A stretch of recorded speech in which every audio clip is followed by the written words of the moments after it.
The rain fell like judgment on the marble steps of St. Patrick's Cathedral. Inside, beneath vaulted ceilings and golden chandeliers, 2,000 people in black sat in absolute silence. The mahogany casket gleamed under spotlights. Senators, CEOs, movie stars, all gathered to mourn Richard Ashford, billionaire, philanthropist, titan of industry. But in the back row, pressed against the cold stone wall, stood a woman who shouldn't have been there. Her name was Elena Vargas. She wore a second-hand coat, her shoes were scuffed, her hands trembled as she clutched a folded piece of paper, yellowed, creased from years of being opened and closed. When the eulogies began, she took one step forward, then another. Every eye turned. Whispers rippled through the crowd like wildfire. Security moved toward her, and then she spoke 3 words that would shatter everything. He was mine. The chandeliers stopped swing. The world held its breath. Before we go deeper into what happened in that cathedral, pause for just a moment.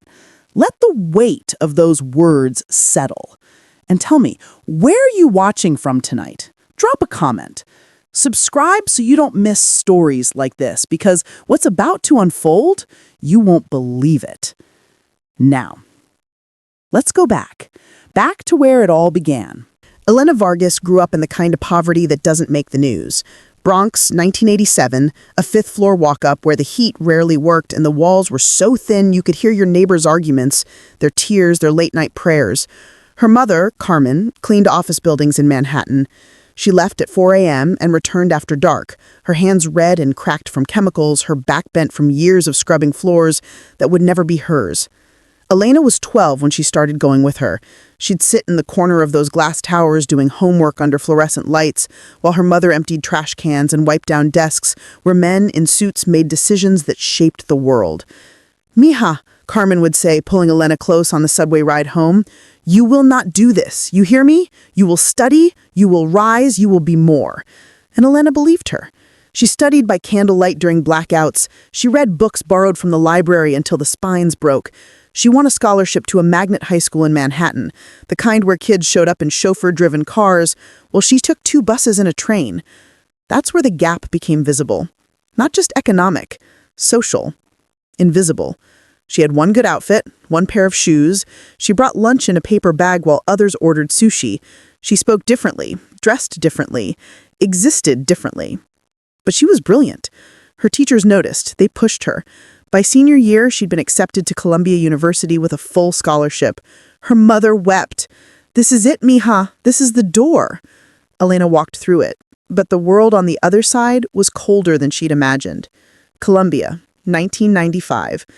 She was surrounded by legacy students, kids whose parents had donated buildings, whose last names were on museum wings. They spoke about summer homes in the Hamptons, winter breaks in Aspen, spring semesters abroad. Elena worked 3 jobs. She tutored, she shelved books in the library, she served coffee at a cafe on 116th Street where her classmates came to study, never recognizing her behind the counter. She told herself it didn't matter. She told herself she was there to learn, not to belong. But loneliness is a specific kind of hunger. And then, one October afternoon in her sophomore year, she met him. Richard Ashford was not supposed to be in the undergraduate library. He was a graduate student, 28, studying business at Columbia while simultaneously running a tech startup that had just secured its first round of venture capital funding. People whispered about him on campus. The guy who dropped out of Harvard to build something. The guy who was going to be the next Steve Jobs. Elena had seen him once, from a distance, surrounded by a cluster of admirers. But that day, in the library, he was alone. He sat across from her at a long wooden table, buried in spreadsheets and financial projections, his tie loosened, his hair falling into his eyes. She was working on a paper about economic inequality in post-industrial America. Fitting.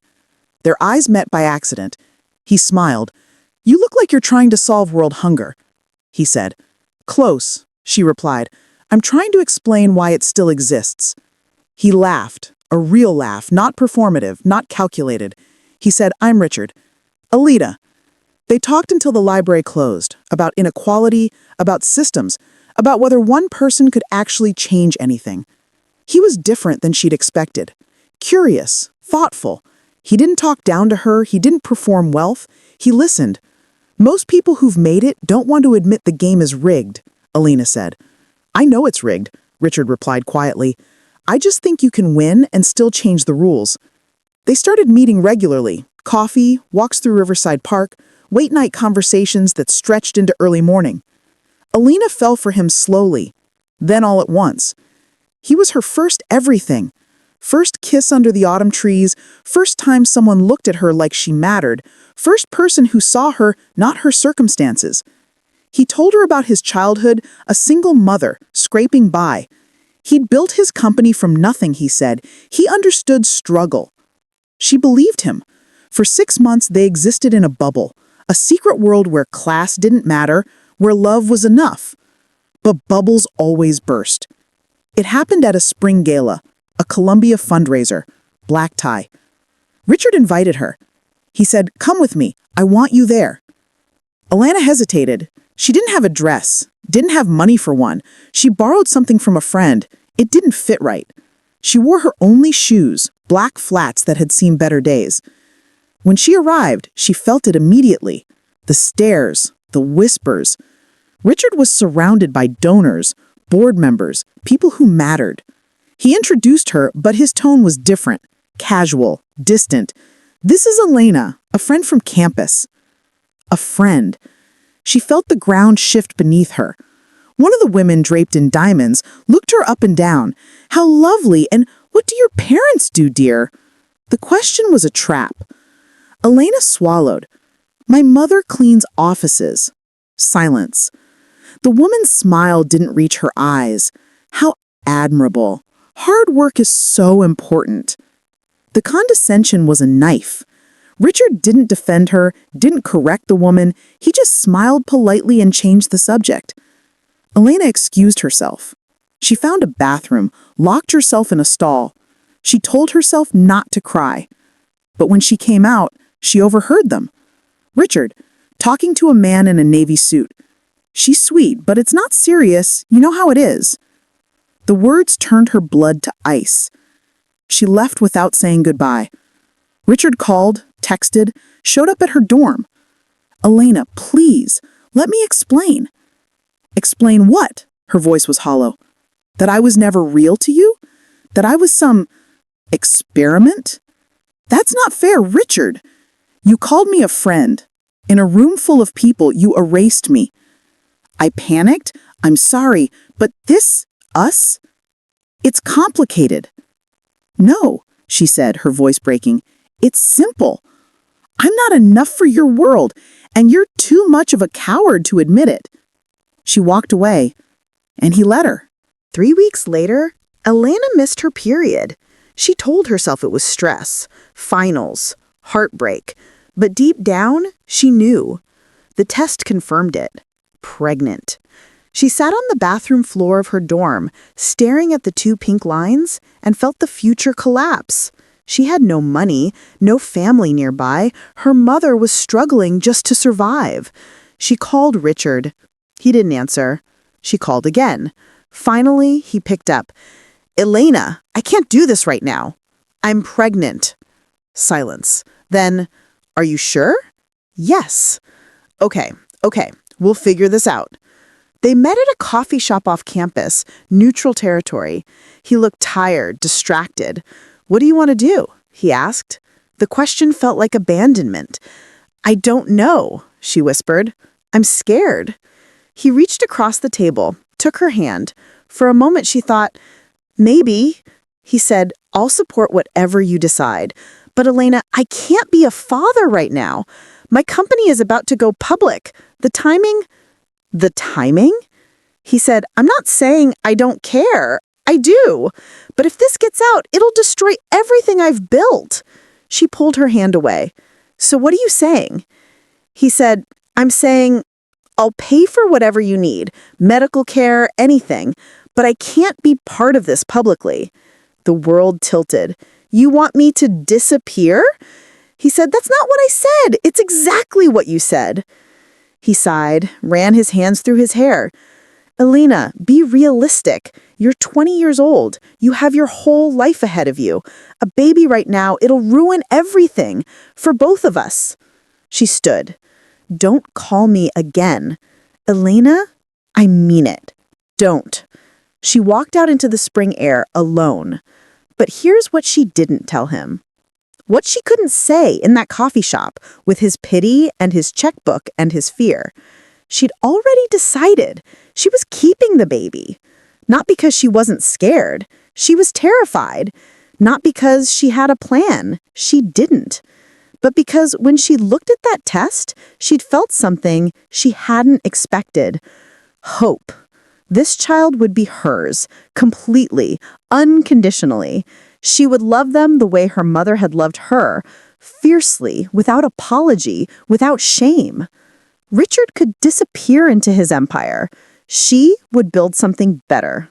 A family. Elena gave birth on a February morning in 1997. A boy. She named him Lucas. She held him in the hospital bed, this tiny, perfect thing, and whispered promises into his soft hair. You will be loved. You will be safe. You will never wonder if you're enough. Her mother flew in from the Bronx. Carmen took one look at her grandson and wept. Mija, he's beautiful. Mama, I don't know how I'm going to do this. Carmen sat beside her, took her hand. The same way I did. The same way women like us always have. One day at a time. And that's what Elena did. She took a semester off, moved back home, worked remotely, tutoring students online, taking freelance editing jobs, anything she could do with a baby on her hip. Columbia allowed her to return part-time. She took night classes. Her mother watched Lucas. It was brutal. There were nights Elena fell asleep standing. Mornings she woke to Lucas crying and didn't know if she had the strength to get out of bed. But she did. She graduated. 3 years late, but she graduated. She found work at a nonprofit. The pay was terrible, but the mission mattered. She helped low-income families navigate social services, access education, find housing. She saw herself in every face. Lucas grew. He was bright, curious, gentle.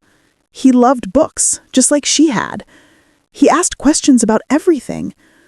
Mama, why don't we have a car? Because we don't need one, baby. We have the subway. Mama, why do you work so much? Because I'm building us a good life. Mama, do I have a dad? She froze. He was 6, sitting at their tiny kitchen table, coloring. She'd known this question would come. She'd rehearsed answers. But now, faced with his big brown eyes, Richard's eyes, she couldn't lie. You do, Mija. Where is he? He wasn't ready to be a dad. But that's okay, because you have me, and Abuela, and that's enough. Lucas considered this. Okay, he said, simply, and went back to coloring. But Elena carried the weight of that question for years. When Lucas was 10, Carmen got sick. Cancer. It started in her lungs, decades of breathing in cleaning chemicals, the doctor said, and spread fast. Elena took leave from work, spent every moment at her mother's bedside. Carmen, even then, worried about her. Mija, you need to tell him. Who? Richard. Lucas deserves to know his father. Mama, he made his choice. And you made yours. But Lucas didn't choose any of this. Elena's throat tightened.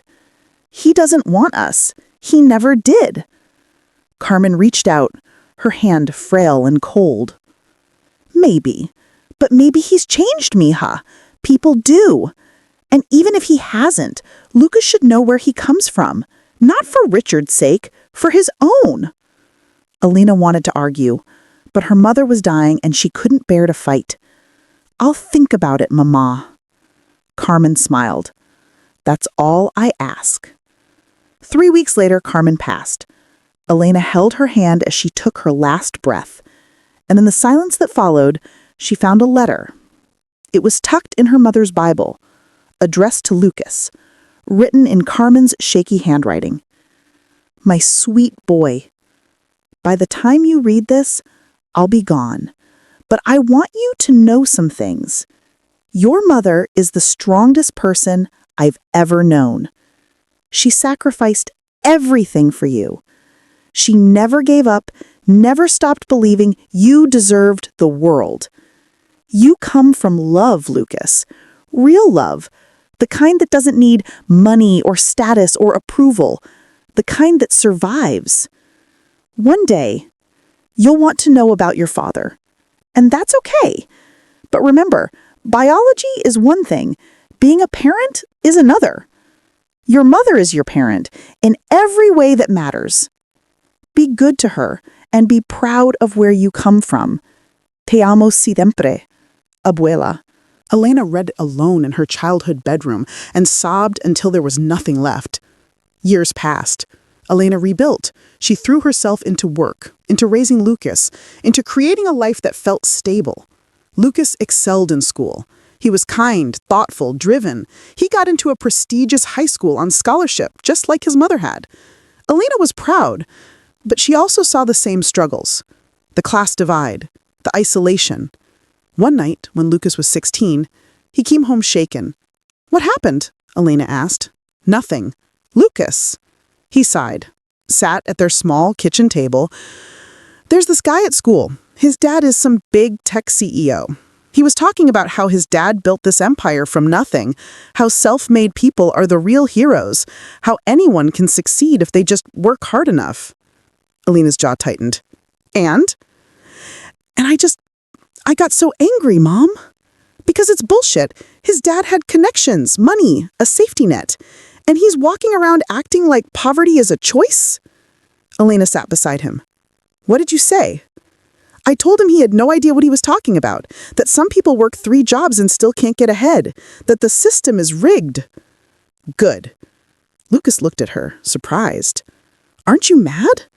Why would I be mad? You're right. He said I was just bitter because I'm poor. The word hung in the air. Elena took Lucas's hand. Listen to me. We are not poor in the ways that matter. We have love. We have integrity. We have each other. Don't ever let someone make you feel small because they've mistaken wealth for worth. Lucas's eyes filled with tears. I wish things were easier for you, Mom. You worked so hard. And I'd do it all again. For you. They sat in silence for a moment. Then Lucas asked the question. Who is he, Mom? My dad. Elena's heart stopped. Why are you asking now? Because I'm old enough to know. And I think I deserve to. Elena closed her eyes. He was right. His name is Richard Ashford. Lucas blinked. Wait, the Richard Ashford? The billionaire? Yes. Mom, that's insane. Why didn't you ever? Because he didn't want to be found, and I wasn't going to force you into his life when he'd made it clear we didn't belong there. Lucas stared at her. Does he even know about me? He knew I was pregnant. He chose not to be involved. Anger flashed across Lucas's face. Then something else. Hurt. So, he just abandoned us? He abandoned me. You, he never met. Which means he has no idea what he's missing. Lucas stood, paced. I want to meet him. Lucas, I know you're trying to protect me, but I need to see him. I need to look him in the eye and ask him why. Elena felt fear rise in her chest, but she also knew her son. Once he decided something, there was no stopping him. Okay, she whispered, but I'm coming with you. They found Richard at his company headquarters in Midtown Manhattan. It took weeks of planning, of navigating assistance and security, of Elena finally sending a letter to his office, short and direct. Richard, Lucas wants to meet you. We'll be at your office on Thursday at 2 p.m. Elena. She didn't know if he'd show.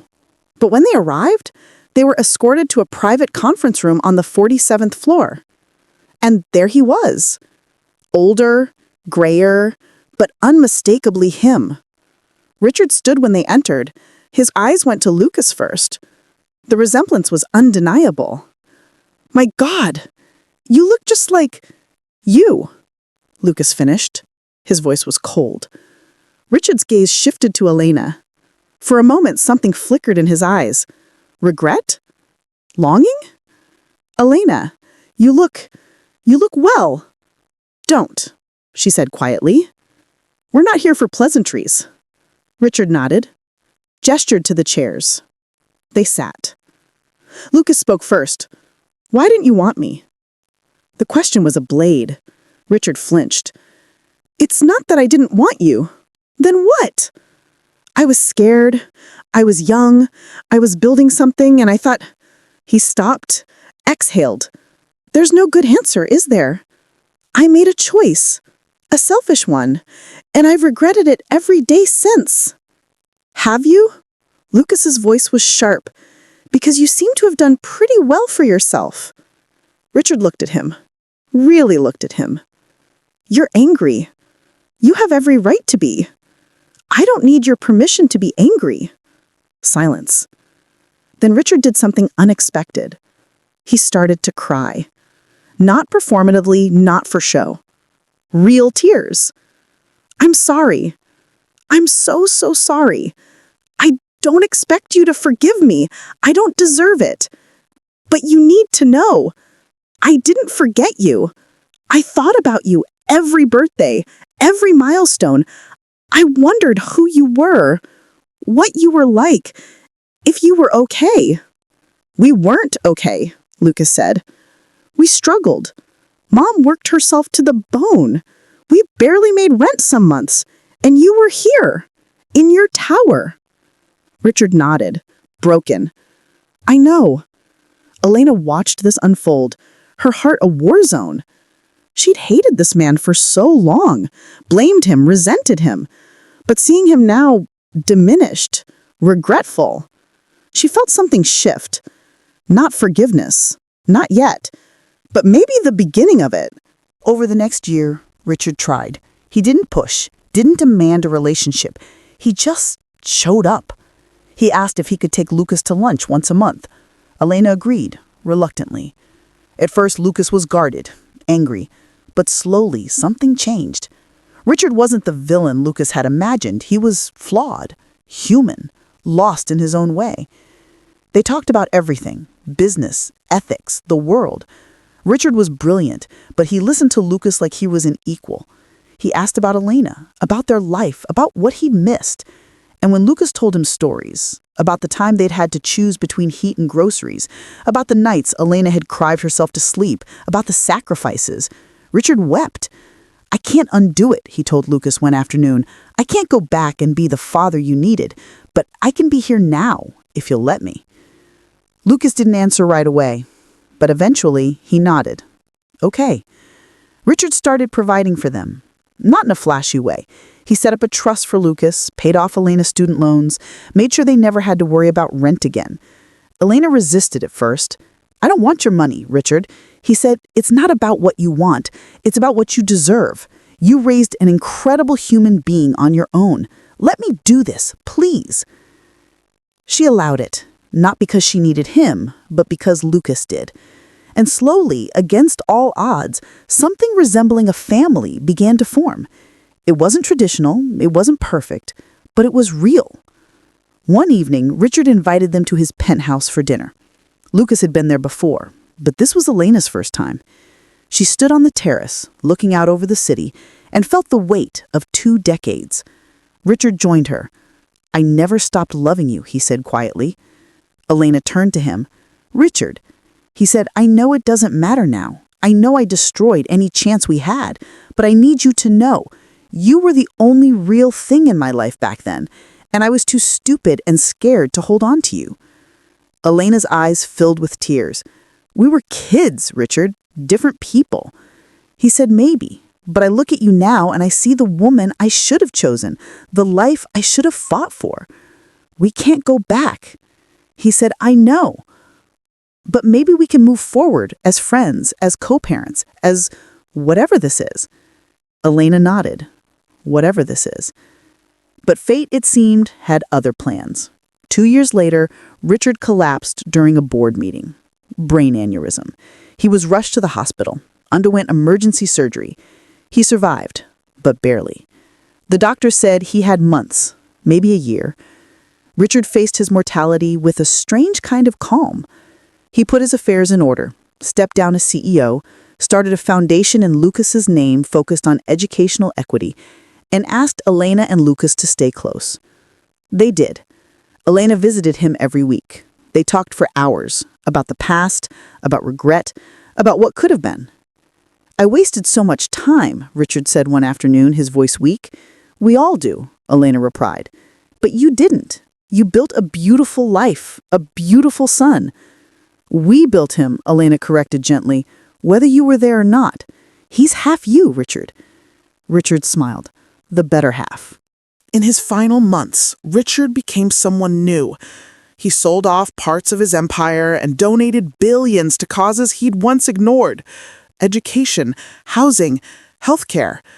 He met with Lucas daily, taught him everything he knew about business, about leadership, about the weight of wealth. "Money isn't the goal," Richard told him. "It's a tool. Use it to build something that outlasts you." Lucas listened, absorbed, grew, and Richard, for the first time in his life, felt like a father. He also reconciled with Elena in ways that went beyond words. One night, as she sat beside his hospital bed, he took her hand. "I need to tell you something." "What?" "I changed my will. Lucas is my primary heir. The foundation, the estate, it's all his. But, Elena, there's a provision for you too." "Richard, I don't want—" "It's not about want. It's about what's right. You raised our son. You gave him everything. I'm just making sure you're taken care of. Finally." Elena's throat tightened. "Thank you. No. Thank you for not giving up on him. On us." Richard passed away on a quiet Sunday morning in April. Lucas was holding his hand. His last words were simple. "Tell your mother I'm sorry. And tell her I loved her. Always." Lucas wept. Which brings us back to the cathedral, the funeral. 2,000 people in black, and Elena standing in the back holding that letter. When she stepped forward, the crowd parted. Security moved to her, but Lucas appeared at her side. "Let her through," he said firmly. "She has every right to be here." The officiant hesitated. Elena walked to the podium. She unfolded the letter. It was from Richard, written weeks before he died. Her voice was steady as she read. "To those gathered here today, you knew me as a businessman, a philanthropist, a success story. But I was also a coward. 20 years ago, I walked away from the woman I loved and the child we created because I was afraid. Afraid of judgment, afraid of failure, afraid of anything that didn't fit the narrative I'd built for myself. That woman, Elena Vargas, raised our son alone. She worked multiple jobs. She sacrificed everything. She gave him a life filled with love, integrity, and strength. And I missed it all. I can't undo that, but I can make sure the world knows the truth. Lucas Ashford is my son, and he is the best thing I ever had a hand in creating. Elena Vargas is the love of my life, and I was too blind to see it until it was too late. If my legacy is anything, let it be this. Choose love. Choose courage. Choose the people who matter. Don't be like me. Don't wait until you're dying to live." Elena's voice broke on the last line. The cathedral was silent. Then, slowly, someone began to clap. Then another. Then the entire room rose to their feet. Not for Richard, For her. For the woman who'd carried the weight alone and emerged unbroken. After the funeral, Lucas stood beside his mother on the cathedral steps. "You okay, Mom?" Elena looked at him, this brilliant, kind, impossible boy who'd become a man. "Yeah," she said. "I think I am." "What are you going to do now?" Elena smiled. "What I've always done. Keep going, keep building, keep loving." Lucas hugged her. "He was wrong, you know. You didn't need him. You never did." "Maybe not," Elena whispered, "but he needed us. And in the end, I think that mattered." They walked down the steps together. The rain had stopped. The sun broke through the clouds. And for the first time in 20 years, Elena felt light. Some secrets are meant to be buried, but some, the ones rooted in love, in sacrifice, in truth, those refuse to stay hidden. Richard Ashford built an empire, but Elena Vargas built something greater, a life, a son, a legacy of her own. And in the end, that's the only thing that lasts.